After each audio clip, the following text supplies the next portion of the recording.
17-year-old Jamal Washington had survived 3 years homeless on the streets by following one rule: never get involved.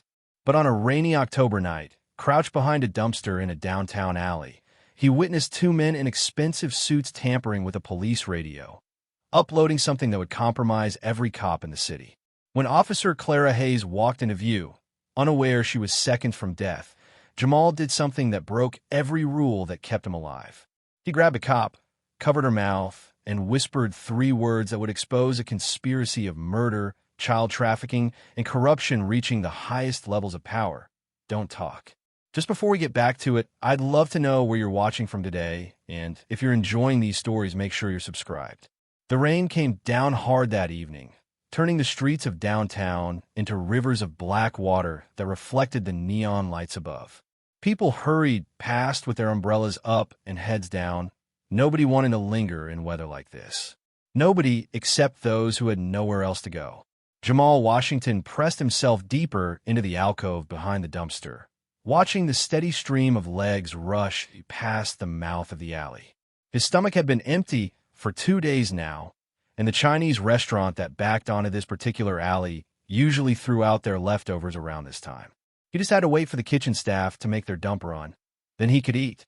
At 17, Jamal had gotten good at waiting, good at watching, good at surviving.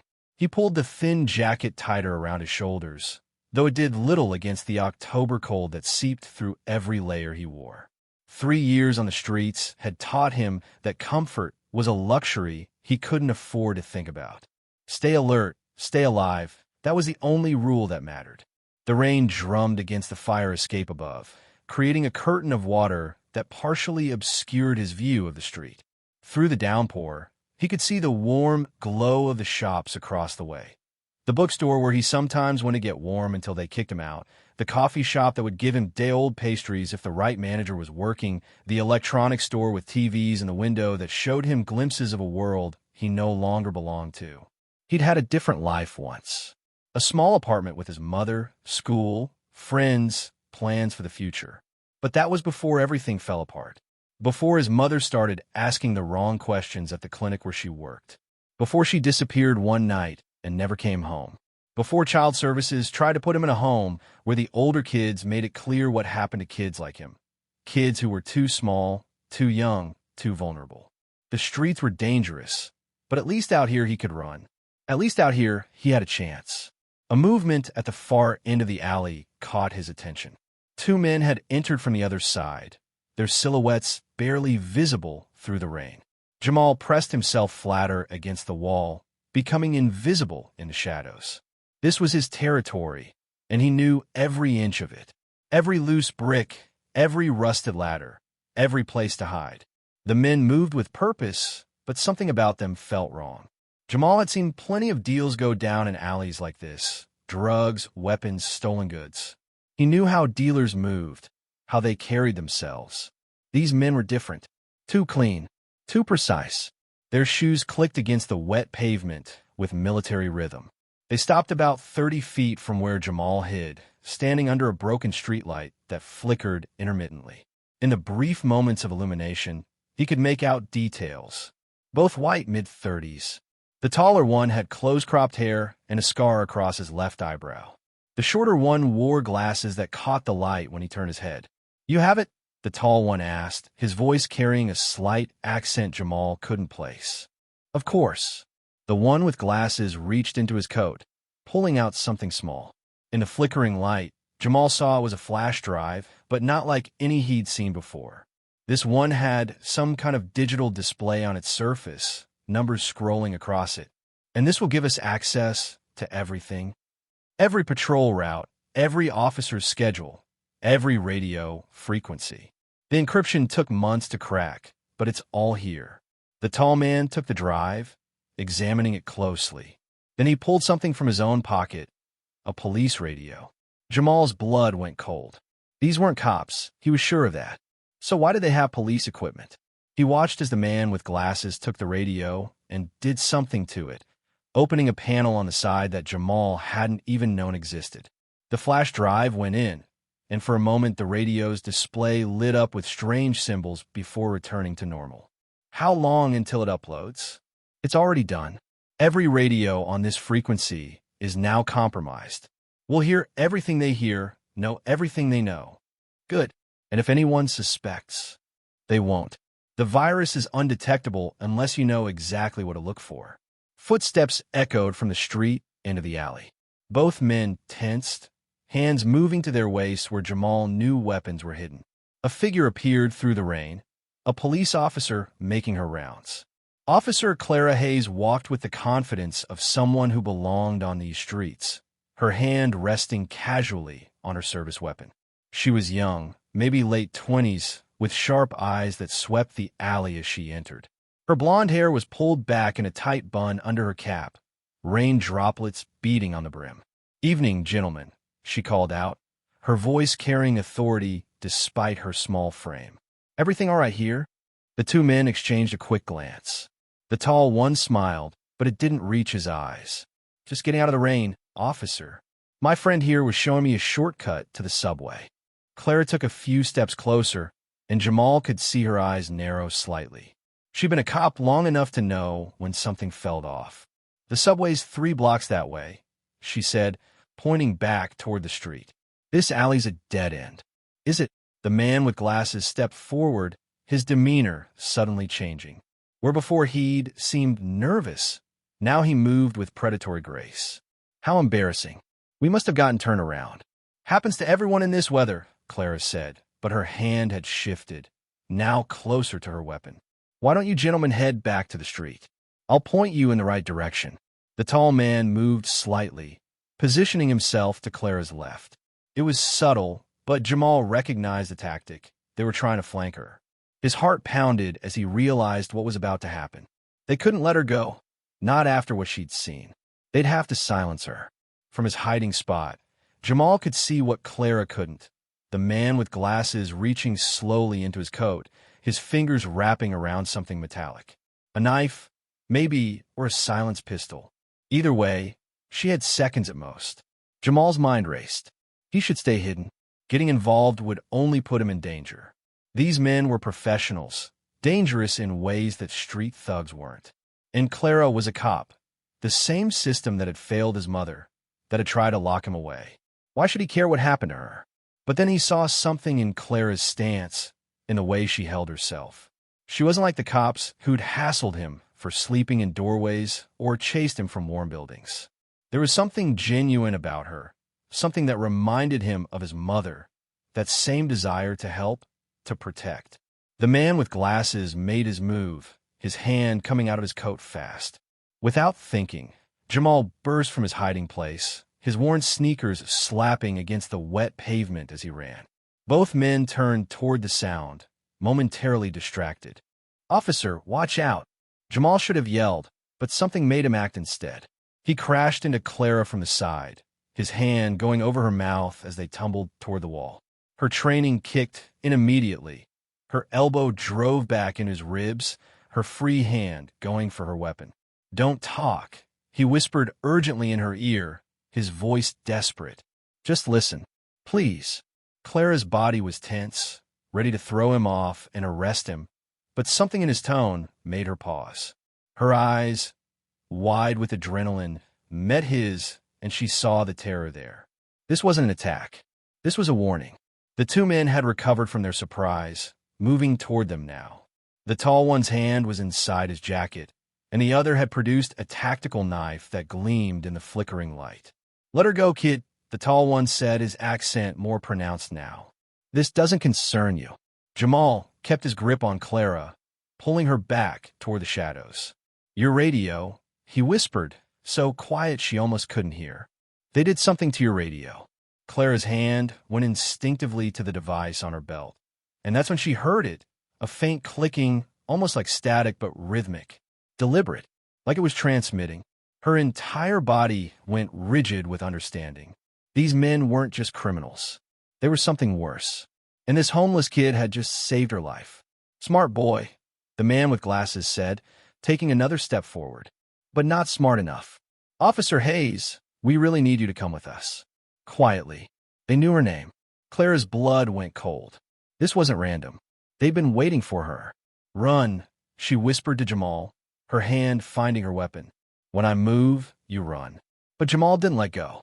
Instead, he pulled her backward, toward a gap between the buildings that she hadn't even noticed. Trust me, he whispered.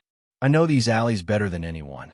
The clicking from her radio grew louder, and suddenly other sounds joined it, voices distant but getting closer. The two men smiled. Backup's coming, the tall one said. But not the kind you're hoping for, Officer Hayes. Clara understood then. Whoever was coming, they weren't there to help her. The radio wasn't just compromised. It was being used to coordinate something bigger. Something that involved cops who weren't really cops. She made her choice. Instead of drawing her weapon, she let Jamal pull her into the gap, into the darkness where the rain couldn't reach. Behind them, she heard the men curse and give chase, but Jamal was already moving, his hand in hers, guiding her through passages she didn't know existed. They ran through the dark, splashing through puddles, climbing over chain-link fences, squeezing through spaces that seemed too small for an adult. Clara's radio continued its ominous clicking, and she wanted to throw it away, but Jamal stopped her. Keep it, he panted as they paused in another shadowed alcove. We need to know what they're doing. She looked at this kid, skinny, soaked, probably hungry, who just risked everything to save a cop he didn't even know. Why, she asked. Why help me? Jamal's eyes were old, too old for his age. Because nobody listened before, he said, and someone died because of it. Before Clara could respond, voices echoed from nearby. The hunt was on, and they were the prey. They crouched in the darkness of a loading dock, their breathing heavy from the run. Clara's mind raced as she tried to process what had just happened. This teenager, this homeless kid, had just saved her from something she didn't fully understand yet. Start talking, she said, keeping her voice low. What did you see exactly? Jamal peered around the corner, checking for pursuit before answering. Two men. They had a flash drive, something high-tech. They plugged it into a police radio, your kind of radio. Said something about uploading a virus, compromising every radio on the frequency. Clara's hand went to her radio again. The clicking had stopped, but somehow that made it worse. You're telling me my entire precinct's communications might be compromised. That's what they said. Every patrol route, every schedule. Jamal turned back to her, water dripping from his soaked hair. They knew your name, Officer Hayes. This wasn't random. Clara studied him in the dim light. He was younger than she'd first thought, maybe 16 or 17. His clothes were worn but relatively clean, and his eyes held an intelligence that the streets hadn't managed to kill yet. I should arrest you, she said. You grab an officer, put your hand over my mouth. That's assault. Yeah. Well, you're welcome for saving your life. There was no heat in his words, just tired resignation. Like he'd expected nothing less. What's your name? He hesitated. Jamal. Jamal what? Just Jamal. Clara knew better than to push. Street kids had their reasons for keeping things close. Okay, just Jamal. Those men described them. Everything you can remember. Jamal closed his eyes, and Clara watched as his face changed, becoming focused in a way that surprised her. The tall one, about 6'2", maybe 190 pounds. White mid-30s. Scar through his left eyebrow. Old, probably from a knife. Military bearing, the way he stood moved.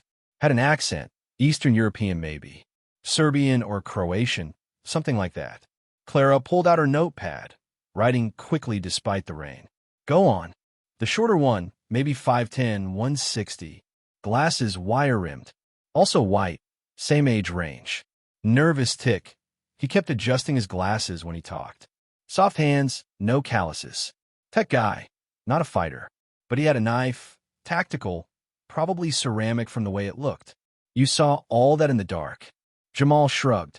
You learn to notice things when your life depends on it. The tall one had a tattoo on his neck, just visible above his collar. Cyrillic writing. And they both wore boots, but expensive ones. Tactical, but trying to look civilian. Claire stared at him. These weren't the observations of a typical street kid. Where did you learn to do that? My mom was a nurse, Jamal said quietly. She taught me to pay attention to details. Said it could save someone's life someday. Was. She's gone. Before Clara could probe further, The sound of engines echoed through the loading dock. She peered out and saw the black van from the alley cruise slowly past, its windows tinted too dark to be legal. "That's them," Jamal whispered. Clara reached for her radio, then stopped. If it was compromised, she pulled out her cell phone instead, but Jamal grabbed her wrist. "You can't. Think about it. They knew your name, knew your route. Someone in your department is feeding them information. You call this in, and whoever's dirty will know exactly where we are." Clara wanted to argue, but the logic was sound. "Then what do you suggest?" "We follow them. Find out what they're really doing." "We? No. This is police business. I'm getting you somewhere safe, and then... And then what? You'll trust the same people who might have set you up?" Jamal's voice was harder now. "You don't get it. These aren't regular criminals. The tech they had, the way they moved, this is something bigger."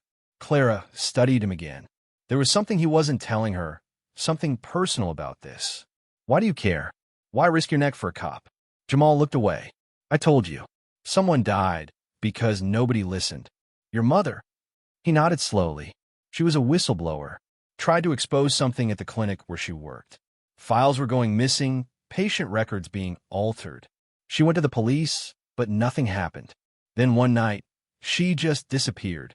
Cops said she probably ran off, abandoned me. But I know better.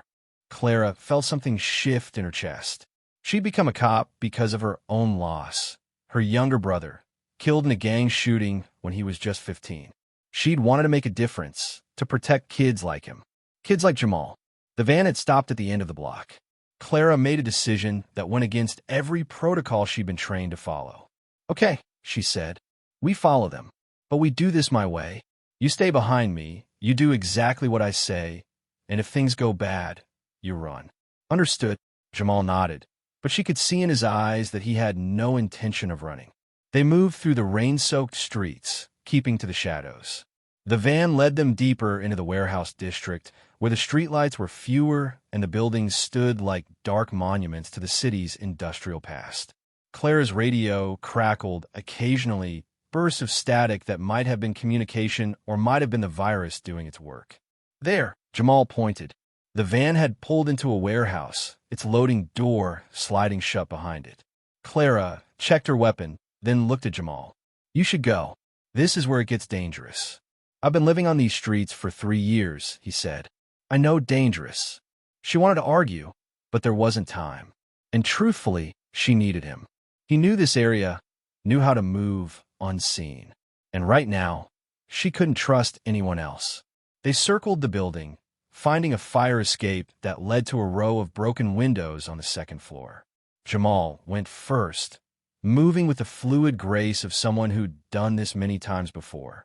Clara followed, trying not to think about how many procedures she was violating. Inside, the warehouse was mostly dark, but lights glowed from the far end. They crept along the catwalks, the sound of rain on the metal roof masking their footsteps. Below, Clara could see several vehicles, including the van. Men moved between them, unloading equipment. "Look," Jamal whispered, pointing. On a table lit by work lights, someone had spread out maps and photos. Clara recognized them immediately. Patrol routes for her precinct, photos of officers, including one of herself. "They're targeting cops," she breathed. "No," Jamal corrected, studying the setup. "They're targeting specific cops. Look at the photos, they're all marked." He was right. Red X's crossed out some faces, while others were circled. Clara's photo had a question mark. They're sorting them, she realized, deciding who's with them and who's not. Her radio crackled again, and this time she heard voices. Not the men below, but dispatch.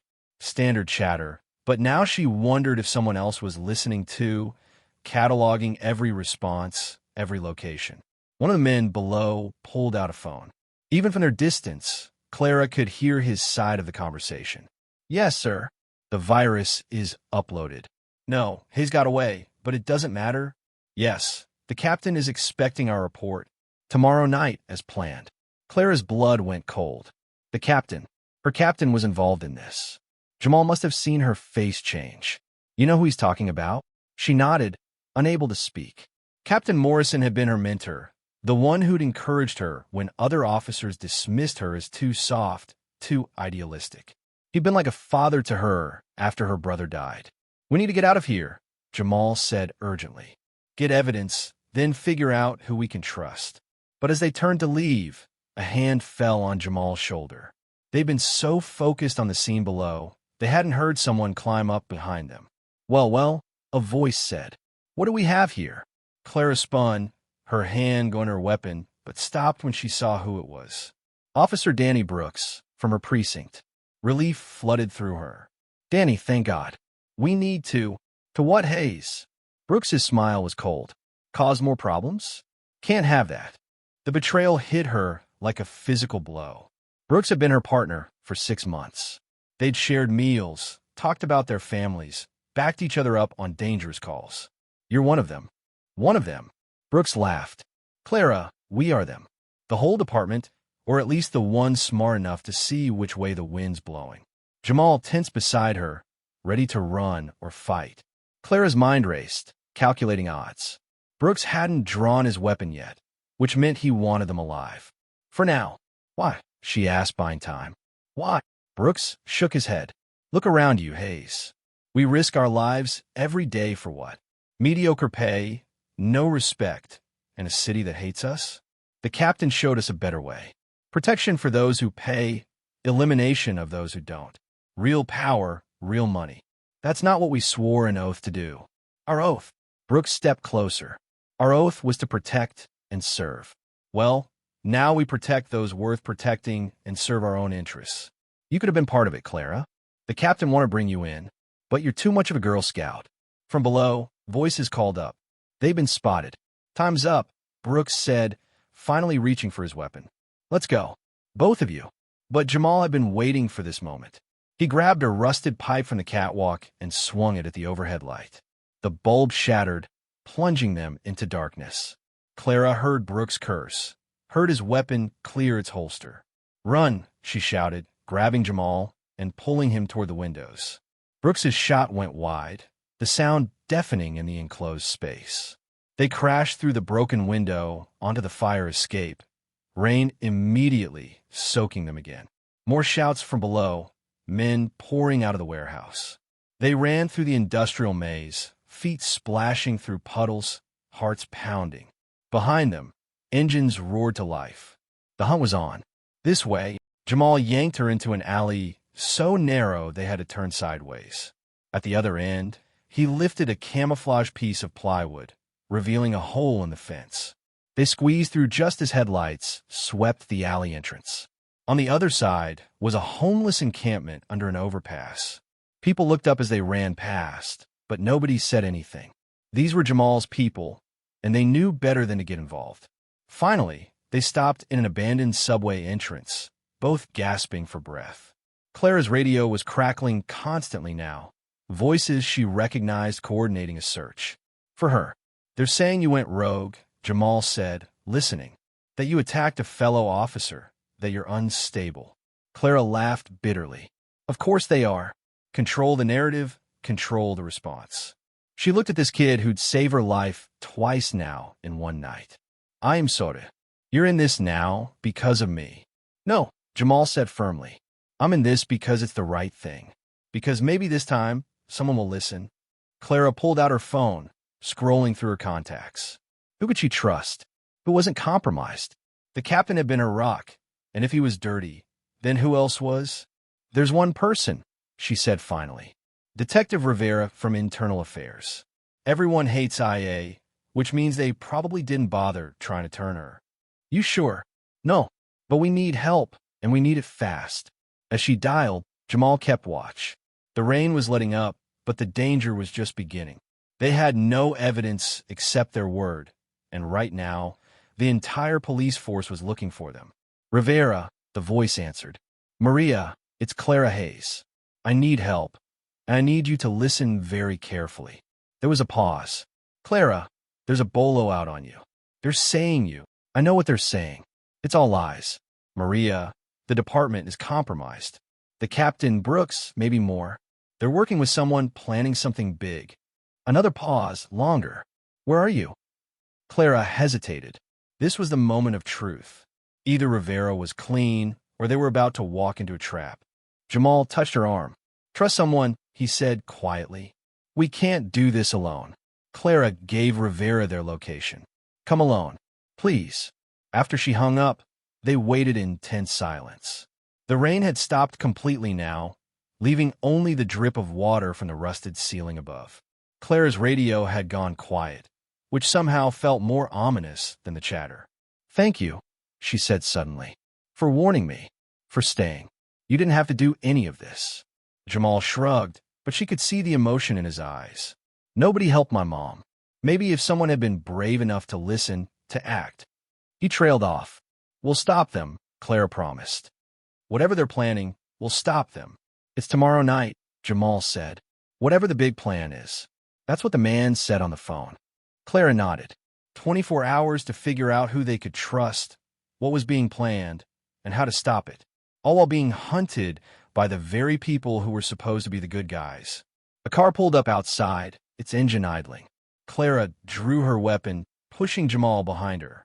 Footsteps approached, careful but not trying to be silent. "Clara," Rivera's voice called. "I'm alone." Clara emerged slowly, weapon still drawn. Detective Maria Rivera stood in the entrance, her hands visible, her expression concerned but not hostile. "Put the gun down, Hayes. If I was here to arrest you, I'd have brought backup." Clara lowered her weapon slightly. "How do I know you're not one of them?" "Because I've been investigating irregularities in the department for months," Rivera said. "Missing evidence, altered reports, suspicious patterns. I knew something was wrong, but I couldn't prove it. Until now." She looked past Clara to where Jamal stood in the shadows. "Who's the kid?" "The only person I trust right now," Clara said. "He saved my life." Rivera studied them both, then made a decision. "Get in the car. Both of you. We need to get somewhere safe and figure out what the hell is going on." As they walked to the car, Jamal whispered to Clara, "You sure about this?"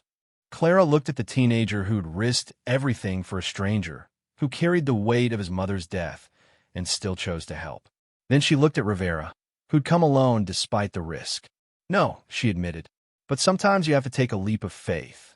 They got in the car, not knowing if they were driving toward salvation or into another trap. But at least they were no longer alone. The fragile alliance had grown by one, and tomorrow night was coming fast. Rivera started the engine and pulled away from the curb. In the rearview mirror, Clara saw the shadows move. They were being watched. The game had only just begun, and she still didn't know all the players. But she had something the conspirators hadn't counted on: a homeless teenager with nothing to lose and everything to prove. And sometimes that was enough to change everything. "Don't talk," Jamal had said in that alley. Now it was time to make some noise. Detective Rivera's car moved through the empty streets as midnight approached, the city quiet except for the occasional siren in the distance.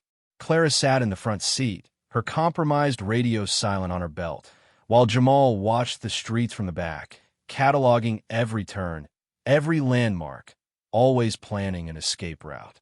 "We need to go back to the warehouse district," Clara said, breaking the tense silence.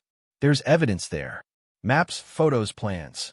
"That's suicide," Rivera replied, checking her mirrors for the third time in as many minutes. "They'll be expecting you. Not if we're smart about it." Jamal leaned forward between the seats.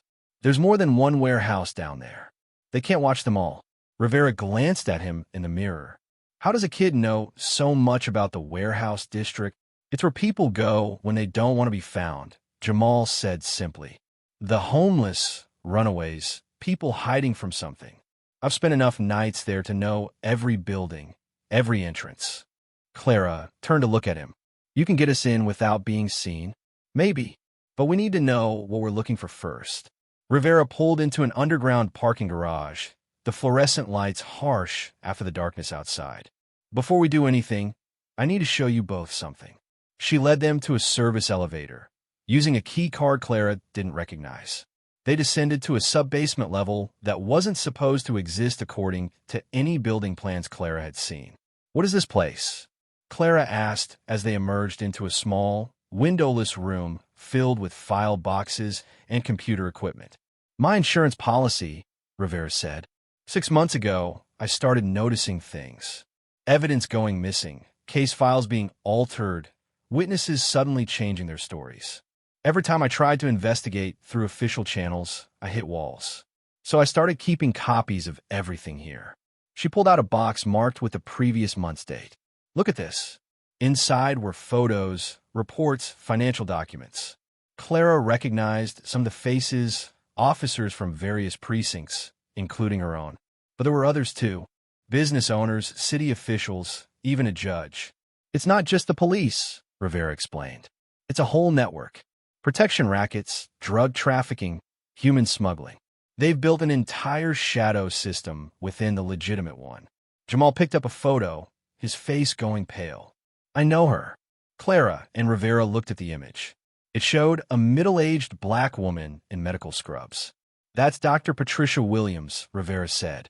She disappeared 2 years ago after reporting irregularities at her clinic. That's my mother, Jamal whispered. Her name was Patricia Washington, not Williams, but that's her. Rivera's eyes widened. Your mother was the whistleblower? Clara, do you understand what this means? This kid is the key to everything.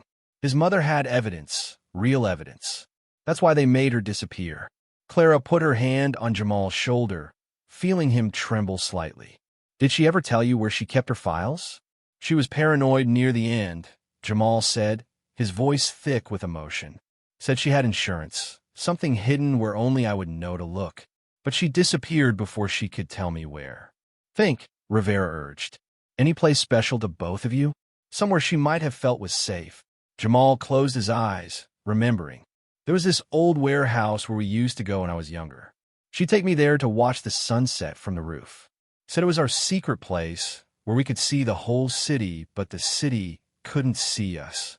Which warehouse? Clara asked. Building 7 in the industrial district. It's been abandoned for years. Rivera grabbed her keys. Then that's where we're going. As they drove through the dark streets, Clara's radio suddenly crackled to life. But instead of police chatter, music played, an old song her brother used to love. Then a voice cut through. Officer Hayes, we know you're listening. It was Captain Morrison, his familiar voice now sinister.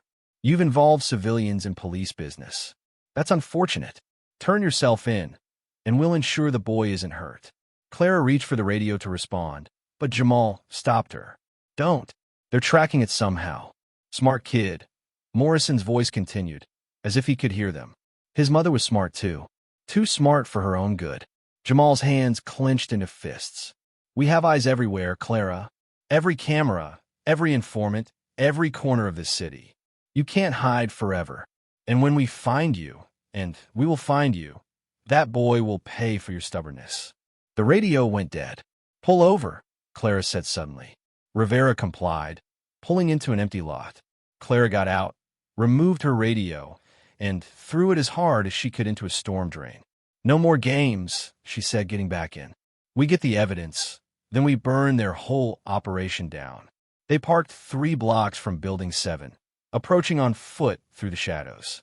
The warehouse loomed above them, its broken windows like dead eyes. Jamal led them to a section of fence that looked solid but swung open on hidden hinges. Your mom set this up? Clara asked. Together, yeah. Our escape route if things went bad. Inside, the warehouse was a maze of rusted machinery and empty crates.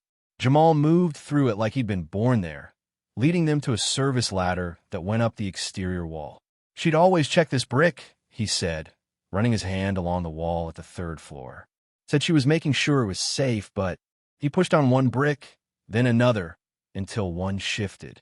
Behind it was a small space, and inside that, wrapped in plastic, was a flash drive and a notebook. Clara shone her flashlight on the notebook as Jamal opened it with shaking hands. His mother's handwriting filled the pages. Names, dates, transactions.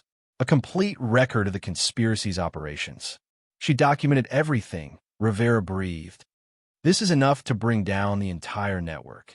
But their celebration was short-lived. Lights suddenly blazed from below, flooding the warehouse with harsh illumination. They'd been found. Move! Clara shouted, but it was too late. Men in tactical gear were already swarming the building, their movements coordinated and professional. They ran deeper into the warehouse, feet clanging on metal catwalks. Below them, Clara could see at least a dozen men spreading out, cutting off exits. This way, Jamal led them through a hole in the wall to the adjacent building, connected by a precarious plank bridge that groaned under their weight. They could hear pursuit behind them, boots on metal, shouted commands. These weren't regular cops. They moved like military, special forces maybe. In the second building, Jamal guided them to what looked like a dead end, then pushed aside a sheet of corrugated metal to reveal another hidden passage. They crawled through, emerging in a mechanical room filled with old HVAC equipment. "Wait," Clara said, hearing something. Voices, but not from their pursuers. She peered through a ventilation grate and saw something that made her blood run cold. Below was a massive room she hadn't known existed, and it was full of activity. Tables loaded with weapons, drugs, stacks of money. And in the center, a group of men studying architectural blueprints spread across a table. "That's City Hall," Rivera whispered, looking at the plans. "They're planning an attack on City Hall." "No," Clara corrected, studying the markings. "Not an attack. Look at the patrol routes marked. They're planning to replace security during tomorrow's commissioner's address. They're going to control the entire building. The commissioner is announcing a new anti-corruption task force," Rivera said, understanding dawning on her face. "They're going to kill him and blame it on us," Clara finished. "A rogue cop and a street kid. The perfect fall guys." One of the men below turned, and Clara recognized him immediately. The tall man from the alley, the one with the scar through his eyebrow. He was talking to someone on the phone. "Yes, sir. Everything is in place. The virus has given us complete access to their communications. Tomorrow night, during the commissioner's speech, we'll have control of every security camera, every radio frequency. The police response will be whatever we want it to be." Jamal was recording everything on Clara's phone, his hand steady despite the danger. "And the Hayes situation," the man continued, "being handled. She'll be found with the weapon, the kid with her. Murder-suicide, driven crazy by the stress of being exposed as corrupt. The media will eat it up." Clara felt sick. They weren't just planning to kill the commissioner. They were going to destroy everything she'd worked for, everything she believed in. A sound behind them made them freeze. Someone was in the passage they'd come through. They were trapped. "There's another way out," Jamal whispered, pointing to an old garbage chute. "But it's a straight drop into the bay." "How far?" "Maybe 30 feet. Rivera looked pale. "I can't swim." "We don't have a choice," Clara said as footsteps grew closer. She helped Rivera into the chute first, then Jamal. Just as she was about to follow, the corrugated metal burst open. The man with the scar stood there, weapon drawn. "Officer Hayes, we've been looking for you." Clara didn't hesitate. She dove backward into the chute just as he fired, the bullet sparking off the metal where she'd been standing. The fall seemed to last forever. Then she hit the cold water hard, the impact driving the air from her lungs. She surfaced, gasping, and saw Jamal supporting Rivera, who was panicking. "I've got her," Jamal said. "Swim." They made it to a concrete pier, pulling themselves up as searchlights swept the water behind them. Clara's mother's notebook was soaked, but still intact in its plastic wrapping. The flash drive was in Jamal's pocket. "We need to get this to someone who can act on it," Rivera said through chattering teeth. "Someone outside the city's jurisdiction." "The FBI," Clara said. "There's a field office downtown. They'll be watching it," Jamal pointed out. "Then we make copies first. Upload it somewhere safe." Clara was thinking fast. "Rivera, you still have that secure server you mentioned?" "Rivera Nadif. But we need to get to my equipment." As they talked, Jamal was looking at the notebook, his mother's final gift. "There's something else here," he said. "Names of clean cops, ones you were sure weren't compromised." "Look." Clara read the list. There were only 12 names, but she recognized them all. Good cops, idealistic ones. The kind of cynical veterans made fun of. "We need to contact them," she said. "If we're going to stop this, we need help from inside." "I can reach out," Rivera said, carefully. "But Clara, even if we get the evidence out, even if we expose everything, they still have tomorrow night. They still have their plan." Clara looked at Jamal, 17 years old, homeless, carrying the weight of his mother's death, and now this impossible burden. He looked back at her, and she saw not a kid, but a warrior, someone who'd been fighting his whole life and wasn't about to stop now. Then we stopped them, Clara said. We saved the commissioner, exposed the conspiracy, and bring them all down. The three of us against an army of corrupt cops and mercenaries? Rivera asked. 4, Jamal corrected. My mom's with us. Her work, her sacrifice, it all leads to tomorrow night. They made their way through the dark city, 3 unlikely allies bound by necessity and a shared desire for justice. Behind them, the warehouse district blazed with activity as their enemies marshaled their forces. Tomorrow would bring the confrontation they couldn't avoid. But tonight, they had evidence, they had each other, and they had something their enemies didn't expect, the determination of people with nothing left to lose. The abandoned church stood like a monument to forgotten faith, its stained glass windows dark, its doors chained shut for years. But Jamal knew a way in through the basement, a route he'd used on the coldest nights when the shelters were full and the streets too dangerous. They huddled in what had been the priest's office, a single candle providing light, while Rivera worked on her laptop, uploading the evidence to multiple secure servers. Clara stood watch at the window, observing the empty street below, while Jamal studied his mother's notebook, absorbing every detail. We can't stay here long, Clara said. They'll expand their search grid soon. Almost done, Rivera replied, her fingers flying over the keyboard. I'm sending encrypted copies to 3 different federal agencies and 2 journalists I trust. If something happens to us, the truth will still get out. Jamal looked up from the notebook. She knew about the commissioner's speech. Look, she wrote about it months ago. They've been planning this for a long time. Clara moved from the window to read over his shoulder. Patricia Washington's notes were meticulous, documenting meetings she'd overheard, shipments of weapons disguised as medical supplies, cops who'd suddenly had their debts paid off. Your mother was brilliant, Clara said softly. She built a case that would stand up in any court. A lot of good it did her, Jamal said bitterly. Hey, Clara sat beside him. She saved lives with this. We're going to finish what she started. Jamal was quiet for a moment, then spoke. She used to say that courage wasn't about not being afraid. It was about doing the right thing despite the fear. She was terrified those last weeks, I could see it. But she kept gathering evidence, kept pushing. She sounds like an incredible woman. She was. And they killed her for it. Rivera closed her laptop. Uploaded. But Clara's right, we need to move.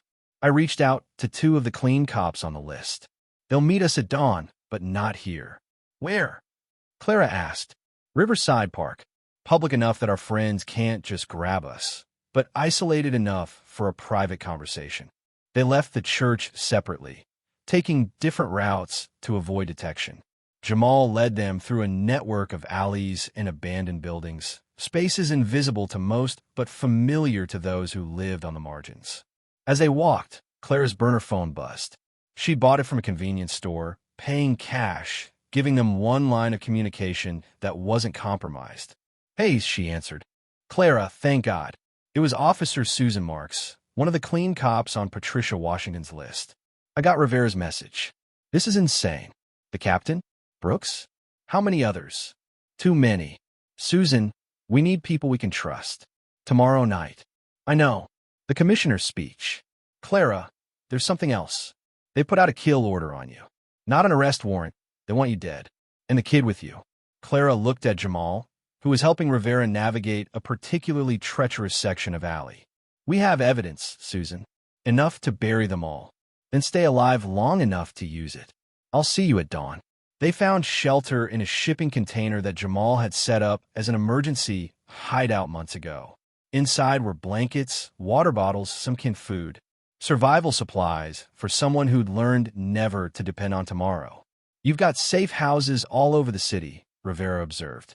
Not safe houses, just options. Jamal opened a can of beans, offering it to them. Never know when you'll need to disappear. As they ate cold beans in the darkness, Clara found herself thinking about the strange path that had led them here. A decorated cop, an internal affairs detective, and a homeless teenager. If someone had told her yesterday that these would be her allies against a conspiracy that reached the highest levels of law enforcement, she'd have laughed. "Can I ask you something?" Jamal said to Clara. "Why'd you become a cop?" Clara considered the question. "My brother was 15 when he died. Shot by gang members who were never caught. I watched the detectives work his case, saw how hard they tried even when the leads went cold. I wanted to be like them, wanted to protect other kids, other families. But the system's broken," Jamal pointed out. "Parts of it, yeah, but not all of it. There's still good cops, good people trying to make a difference. Your mother's list proves that. 12 names out of thousands. 12 who she was certain about. There are more, Jamal. People who join for the right reasons, who still believe in protecting and serving. We just need to remind them what that means." Rivera had been quiet, but now she spoke. "My father was a cop. 20 years on the force. Never took a dime he didn't earn. He killed himself when I was 16. Left a note saying he couldn't stand watching the department rot from the inside anymore. That's why I joined IA, to fight the rot." They sat in silence, 3 people bound by loss and a desire for justice. "Tomorrow night," Clara said finally, "we stop them. We save the commissioner, expose the conspiracy, and honor everyone who died trying to reveal the truth." "How?" Rivera asked. "We've got evidence, but they control the security, the communications, probably half the cops will be there." Jamal pulled out a piece of paper, sketching a rough map of City Hall from memory. "I've been in there before. Homeless services are in the basement. I know the layout, the blind spots." "You're not going in there," Clara said immediately. "It's too dangerous. You need me. I can get places you can't, see things you'd miss." "Jamal, my mother died for this." His voice was steady, determined. "I'm not sitting on the sidelines." Before Clara could argue further, her burner phone buzzed. Unknown number. "Don't answer that," Rivera warned. But something made Clara pick up. "Yeah. Officer Hayes." The voice was electronically distorted. "You don't know me, but I know you. I know what you're trying to do." "Who is this?" "Someone who's been watching from the inside for a long time. The commissioner's speech is a trap, but not the one you think. They're not just going to kill him. They're going to massacre everyone who opposes them. Clean cops, honest politicians, journalists. One massive false flag operation that will let them seize control of the entire city." Clara's blood went cold. "How do you know this?" "Because I helped plan it, before I grew a conscience. Listen carefully. There are 3 teams. One for the commissioner, one for the witnesses, one for the evidence plant. You can't stop all 3. Then what do you suggest? Turn their trap against them. They expect you to try to save the commissioner. So don't. Save everyone else. And Hayes? Trust the kid. He sees what others miss." The line went dead. Rivera had been listening. "It could be a trap. Or it could be someone like us," Jamal said. "Someone who wants to do the right thing, but is trapped in the wrong place." Clara made a decision. "We proceed as planned, but we adjust for this new information. Rivera, can you get those clean cops to focus on protecting the civilians?" "Maybe, if they believe us. They will when they see the evidence." As dawn approached, they made their way to Riverside Park. The city was waking up, early joggers and dog walkers providing cover. They found Susan Marks and Detective Ray Thompson waiting by the fountain, both looking nervous. "Clara," Susan said, pulling her into a quick hug. "Everyone thinks you've lost it. The story they're spinning is a lie," Clara finished. "All of it." "Ray, Susan, what I'm about to show you will change everything." She pulled out the flash drive, but Ray stepped back. "How do we know this isn't some elaborate setup? How do we know you haven't been turned?" It was Jamal who answered. "Because they killed my mother for this evidence. Because they're planning to murder dozens of innocent people tonight. Because if we don't act, the city falls into their hands completely." Ray studied the teenager. "You're Patricia Washington's son. I remember her. She came to me once, trying to report something. I didn't listen. Thought she was paranoid. Everyone did," Jamal said without accusation. "That's how they've gotten away with it for so long." Rivera opened her laptop, showing them the evidence. Photos, documents, recorded conversations. Susan's face went pale as she recognized fellow officers in compromising positions. "My God," she breathed. "How deep does this go?" "All the way to the top," Clara said. But we can stop them. Tonight, during the commissioner's speech, they'll make their move. We need to be ready. You're asking us to go against our own department, Ray said. I'm asking you to save it, Clara corrected. To be the cops we all swore to be. Susan looked at Ray, then back at Clara. What do you need?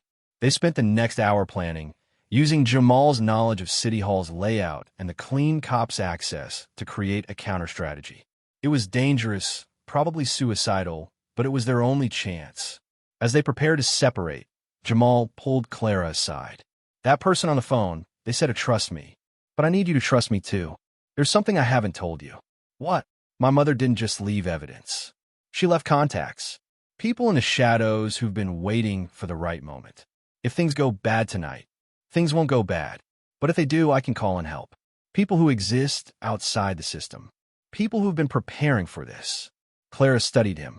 This 17-year-old kid who'd survived on the streets, who'd saved her life, who carried his mother's legacy like armor. I trust you, she said simply. Whatever happens tonight, I trust you. As the sun climbed higher, casting long shadows across the park, they dispersed. Each carrying their piece of the plan, each knowing that by nightfall, everything would change. Clara watched Jamal disappear into the crowd, just another homeless kid in a city full of them. But she knew better. He was their secret weapon, the element their enemies would never see coming. Tonight, the conspirators would learn what Patricia Washington had known all along. That courage isn't about not being afraid. It's about doing the right thing despite the fear. And tonight, her son would prove that sometimes the smallest voice can create the biggest echo. The afternoon sun cast long shadows across the city as Clara, Jamal, and Rivera converged near City Hall from different directions. They'd spent the day apart, each preparing their piece of the plan. Now, with only hours before the commissioner's speech, they met in a food truck parking area 2 blocks away, using the crowd as cover. Status? Clara asked, buying coffee from a vendor to look casual. Susan and Ray have 6 more clean cops ready to help, Rivera reported. They're already inside, positioned at key points. The Shadow Network is on standby, Jamal added, sipping a hot chocolate someone had bought him. They won't intervene unless everything goes south. Clara noticed he looked different, cleaner, wearing clothes that fit. Where did you? Susan brought them. Said I'd stand out less if I looked like I belonged. A news van pulled up nearby, and Clara tensed until she saw Rivera nod. That's our journalist contact. She'll be filming everything, streaming live, so they can't suppress the footage. They watched City Hall's main entrance, where security was already increasing. Metal detectors, bag checks, uniformed officers everywhere. But Clara knew the real threat was already inside. There, Jamal pointed subtly. The black van from the warehouse district was parked in an official vehicle spot. They're here. Clara's burner phone buzzed. Susan's voice was tense. We got a problem. They're redirecting all the clean cops to perimeter duty. They're isolating us from the main event. Then we adapt, Clara said. Stick to your positions. Watch for the 3 teams our source mentioned. As they talked, Jamal noticed something. A homeless man across the street, but his shoes were too new, his posture too alert. We're being watched, he murmured. Rivera casually turned, using her phone's camera as a mirror. I see him. There's another one by the hot dog cart. They were closing in. Split up, Clara ordered. Stick to the plan. We meet inside. They dispersed into the crowd. Jamal headed for the service entrance he'd mapped out, Rivera toward the press entrance with fake credentials, and Clara straight to the main entrance, where she'd be most expected. As Clara approached the metal detectors, she saw Captain Morrison standing with the security chief. Their eyes met, and Morrison smiled coldly. Officer Hayes, he called out loudly. Shouldn't you be on administrative leave? Every cop in the area turned to look. Clara kept walking forward. I'm here for the commissioner's speech, sir. Same as every year. Not this year. Morrison stepped forward. You're under investigation. You shouldn't be here. Unless you have formal charges, I have every right to attend a public event. Morrison's smile widened. Actually, I do have charges. Hayes, you're under arrest for conspiracy, assault on a fellow officer, and suspected terrorism. The uniformed cops moved in, but Susan Marks stepped between them. Captain, I'll handle this. Hayes, come with me. Morrison's eyes narrowed. Marks, I gave you an order, and I'm following it, sir. Taking her into custody. Susan gripped Clara's arm, but her touch was gentle. A signal. As Susan led her away, Clara heard Morrison speaking into his radio. Target 1 is in play. Proceed to Phase 2. They ducked into a side corridor, where Susan quickly uncuffed her. Ray's already inside. Morrison's got about 30 dirty cops in there, but there are twice as many who don't know what's happening. Then we use that. When this goes down, the good cops will react instinctively to protect civilians. If we can prove who the bad guys are. Clara pulled out a small device Rivera had given her. Signal jammer. When I activate this, only our encrypted radios will work. Their coordination goes to hell. Meanwhile, Jamal had made it to the service entrance, slipping past distracted guards who were focused on the main approaches. The basement was exactly as he remembered, a maze of storage rooms and utility corridors. He moved through them quickly, heading for the mechanical room that overlooked the main auditorium. But as he rounded a corner, he froze. The tall man with the scar stood there, examining what looked like explosive devices. I wondered when you'd show up, the man said without turning. The Washington boy. Your mother spoke about you before the end. Jamal's hands clenched. You killed her. No, I just asked questions. Others handled the wet work. He turned, studying Jamal with cold eyes. You look like her. Same stubborn set to the jaw. What are you planning? The man laughed. Planning? Boy, it's already done. Charges set in 3 locations. When they detonate, the building comes down. The commissioner, the honest cops, the journalists, even you and your friend Hayes. All dead. And tomorrow, the city wakes up to martial law with our people in charge. You're going to kill hundreds of innocent people. Innocent. The man's expression hardened. There are no innocent people, just those who are useful and those who are in the way. He pulled out a knife, the same ceramic blade from the alley. Your mother was in the way. Now you are too. Jamal backed up, his hand finding a pipe on the wall. You talk too much. He yanked the pipe free, and water sprayed everywhere, temporarily blinding the scarred man. Jamal ran, the man's curses echoing behind him. He had to warn the others about the bombs. In the main auditorium, Rivera had positioned herself with the press pool, her camera ready. She could see the commissioner on stage, checking his notes. The room was filling up, city officials, community leaders, cops in dress uniforms. All potential victims. Her encrypted radio crackled. Jamal's voice breathless. Bombs. 3 locations. They're going to bring down the building. Rivera's blood went cold. She scanned the room, looking for anything suspicious. There, a janitor's cart positioned oddly near a support column, and another by the emergency exit. The third would be, she looked up, the lighting rig above the stage. She keyed her radio. Clara, we need bomb squad. Now. Can't trust them. Half might be dirty, Clara responded. We handle this ourselves. We're not trained for this. Jamal, as Susan's voice cut in. Kid lived on the streets, learned from some interesting people. Jamal, can you walk us through disarming them? Maybe, but we need to find them all first. The commissioner had started speaking, his voice echoing through the hall. He was talking about corruption, about cleaning up the city. The irony wasn't lost on Clara as she watched from the back of the room. Morrison was near the stage, ostensibly providing security, but really coordinating his teams. She could see him touching his earpiece, frowning.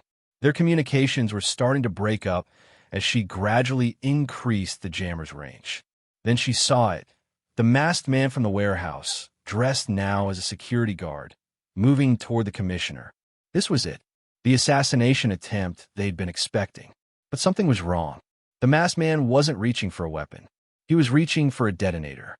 They're not going to shoot him, Clara said into her radio. They're going to blow the building with everyone inside, blame it on us. The bombs aren't just for killing, Rivera realized. They're to destroy evidence. If the building comes down, any proof of who is really behind it gets buried. On stage, the commissioner continued his speech, unaware that death surrounded him on all sides. Jamal had made it to the janitor's cart by the support column. Inside, hidden among cleaning supplies, was a professional explosive device. Military grade, with a timer showing 12 minutes. I found one, he reported. Timer's already running. Can you stop it? Clara asked. Jamal examined the device, remembering everything he'd learned from Marcus, the former Army Yodi specialist who lived in the tent city by the river. Marcus had taught him about survival, including how to recognize and handle dangerous devices. Yeah, but it'll take time. And if I do it wrong, do what you can. Everyone else, find the other bombs. The timer showed 10 minutes as Jamal carefully worked on the first bomb. His hands were steady, but sweat dripped down his face. Around him, the auditorium continued its normal rhythm. The commissioner speaking, the audience listening, no one aware of the danger. Clara had moved closer to the stage, watching the masked man who still held the detonator. She recognized him now, even with the mask. It was Detective Carl Preston, someone she'd worked with years ago. Someone she trusted. Morrison noticed her approach and stepped to intercept. Hayes, you're supposed to be in custody. Change of plans, Captain. His hand went to his weapon. Don't make this harder than it needs to be. You mean don't stop you from murdering hundreds of people? Morrison's expression didn't change. I don't know what you're talking about, but you're clearly unstable. Officers, restrain her. Two cops moved forward, but Ray Thompson stepped between them. I'll handle this, Captain. Thompson, stand down. No, sir. Not until I understand what's happening here. More cops were paying attention now, sensing the tension. The commissioner had stopped speaking, noticing the disturbance. Is there a problem? He called from the stage. Morrison forced a smile. No, sir. Just a minor security issue. But Preston had seen enough. He pulled off his mask, revealing his face to Clara. Time's up, he said, his thumb on the detonator. Preston, don't. Clara shouted. Everyone turned to look. Preston stood there, detonator raised, his expression calm. You should have stayed out of this, Hayes. All of you should have. The commissioner's security detail moved to surround him, but Preston laughed. You think that matters? When I press this button, everyone dies. The corrupt, the clean, the innocent. A clean slate for a new beginning. You're insane, Clara said. Am I? Look around you. The system is broken beyond repair. The only way to fix it is to burn it all down and start over. Rivera had found the second bomb hidden in the emergency exit doorframe. 8 minutes on the timer. She photographed it quickly, then began following Jamal's radioed instructions for disarmament. Susan Marks had located the third device in the lighting rig above the stage, but there was no way to reach it without being seen. I need a distraction, she said into radio. Clara understood. She stepped forward, hands raised. Preston, you're right. The system is broken. But this isn't the answer. Then what is? Preston's voice was bitter. I spent 15 years trying to fight corruption from the inside. You know what it got me? Threats, isolation, watching good cops turn bad or turn up dead. Like my brother? Clara asked quietly. Preston's expression flickered. Your brother was a good kid. Tried to expose the drug running in his precinct. They made it look like a gang hit. Clara felt her world tilt. Her brother hadn't been killed by gangs. He'd been murdered by cops. I tried to investigate. Preston continued. Morrison shut me down. Threatened my family. So I started planning. If I couldn't save the system, I'd destroy it. Behind him, Susan had managed to reach the lighting rig, hidden by the shadows. She began working on the bomb, while everyone watched the confrontation below. But you're not destroying the system, Jamal's voice rang out. He stood up from behind the pillar, the first bomb disarmed in his hands. You're just killing innocent people, like they killed my mother.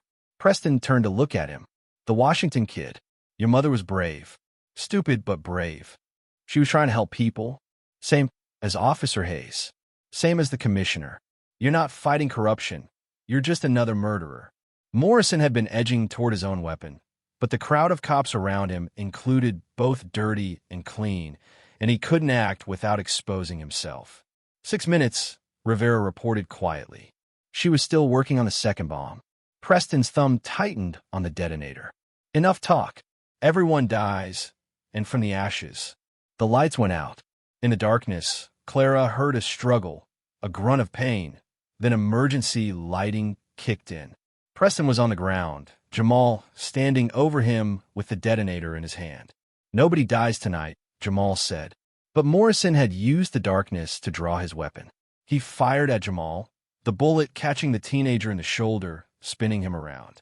No! Clara launched herself at Morrison, tackling him as he tried to fire again. The auditorium erupted in chaos. Some cops tried to evacuate civilians. Others didn't know who to arrest or protect. The commissioner was being rushed off stage by his security detail. Susan's voice came over the radio. Third bomb disarmed. Second one too, Rivera added. But Preston was laughing, blood running from his nose where Jamal had hit him. You think you've won? The detonator was a decoy. The real trigger is on a timer. For minutes now. Clara's heart sank. They've been played. Everyone out, she shouted. Bomb threat. Evacuate now. The stampede began, people pushing toward exits. But Clara knew they'd never get everyone out in time. Jamal, bleeding from his shoulder, struggled to his feet. There's a kill switch. Has to be. They wouldn't risk getting caught in their own trap.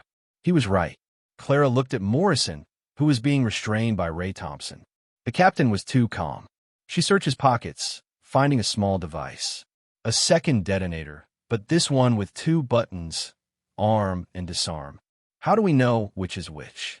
Rivera asked, appearing beside them. We don't, Clara said. Yes, we do, Jamal said weakly. He pointed at Preston. He's scared now. He wasn't before. That means the bombs are really armed. Clara looked at the device. 2 buttons, no labels. The auditorium was still half full, people struggling to get out through too few doors. Everyone back, she shouted. Give me room. She looked at Jamal, this brave kid who'd saved her life, who'd carried his mother's torch when everyone else had given up. Together, she asked. He nodded, putting his hand over hers on the device. On 3, Clara said. 1, 2. They pressed the button. Nothing happened for a heartbeat. Then another. The timer on Rivera's phone showed 30 seconds remaining. Then a beep. The bomb's timers had stopped. The relief was overwhelming. Clara pulled Jamal into a hug, careful of his wounded shoulder. Around them, cops were arresting Morrison, Preston, and others who'd been identified as conspirators. The commissioner, who'd been watching from the stage door, approached them. Officer Hayes, Mr. Washington, I understand I owe you my life. All our lives. Just doing our job, sir, Clara said. No, the commissioner said firmly. You did far more than that. You exposed a cancer in our department, risked everything to stop it. He looked at Jamal. Young man, your mother would be proud. Her evidence, combined with what happened here tonight, will ensure justice is finally served. Jamal swayed on his feet, the adrenaline wearing off. Clara caught him as he started to fall. We need medics here, she called. As EMTs rushed over, Jamal looked up at her. We did it. We stopped them. Yeah, kid. We did. Morrison, being led away in cuffs, stopped near them. You think this is over? You have no idea how deep this goes. How many people are involved? Then we'll keep digging, Clara said. Keep fighting. That's what cops do. Real cops. Morrison laughed bitterly. You naive Hayes. The system will eat you alive. Maybe, but at least I'll go down fighting on the right side. As Morrison was dragged away, Susan Marks appeared with a tablet. Clara, you need to see this. The evidence upload Rivera did earlier? It's gone viral. News outlets everywhere are picking it up. The FBI is launching a federal investigation. On the screen, Clara could see her own face, Jamal's too. They were being called heroes, but she didn't feel like one. She just felt tired. What happens now? Jamal asked as medics worked on his shoulder. Now we rebuild, the commissioner said. Clean out the corruption, restore trust. It won't be easy or quick, but it's necessary. He looked at Jamal. When you're healed, I'd like to talk to you about your future. The department could use someone with your skills and integrity. I'm 17, Jamal pointed out. We have youth programs, scholarships, ways to help you build the life your mother wanted for you. As they loaded Jamal into an ambulance, Clara climbed in beside him. I'm staying with him, she told the EMT. He your son? The EMT asked. Clara looked at Jamal, this remarkable young man who'd lost everything but never stopped fighting for what was right. No, she said. He's my partner. As the ambulance pulled away, she could see the chaos continuing at City Hall. Arrests being made, evidence being collected, the media descending like locusts. Tomorrow would bring investigations, trials, the slow work of justice. But tonight they'd won. A homeless teenager and an idealistic cop had taken on a conspiracy that reached the highest levels of power, and they'd won. Jamal's eyes fluttered open. Clara, yeah, thank you for listening. In that alley, when I said don't talk, thank you for making me listen. He smiled weakly. My mom always said the right voice at the right moment could change everything. She was right. As the ambulance raced through the city streets, Clara held Jamal's hand and thought about the future. There would be challenges ahead, trials to face, a system to rebuild. But for the first time in a long time, she had hope.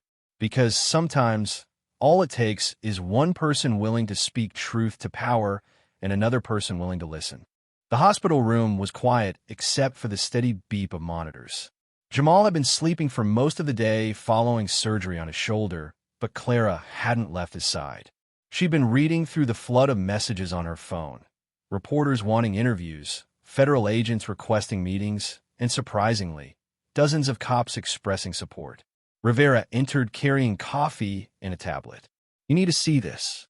On the screen was a leaked document from Morrison's personal files, posted by an anonymous source. It detailed the entire network: judges, politicians, business owners, and over 200 police officers across 5 precincts. This is bigger than we thought, Clara said, scrolling through names. Some of these people, I've known them for years. The FBI wants to meet with us this afternoon, Rivera said. They're setting up a task force. They want you to lead the local coordination. I can't leave, Jamal. I'm not going anywhere. Jamal's voice was weak but clear. He'd woken up, watching them with alert eyes. You should go. Finish this. Clara moved to his bedside. How are you feeling? Like I got shot. He tried to smile. But alive, so that's something. Rivera's phone buzzed. There's more. Preston wants to make a deal. Full confession in exchange for protection. He says there's another layer to this. Something about your brother's death. Clara tensed. What about my brother? He won't talk to anyone but you. An hour later, Clara sat across from Preston in a federal holding facility. He looked smaller without his mask, without his cause. Just a broken man who'd lost his way. Your brother was on his something big, Preston began without preamble. Not just the drug running, but human trafficking. Kids, Clara. They were selling kids.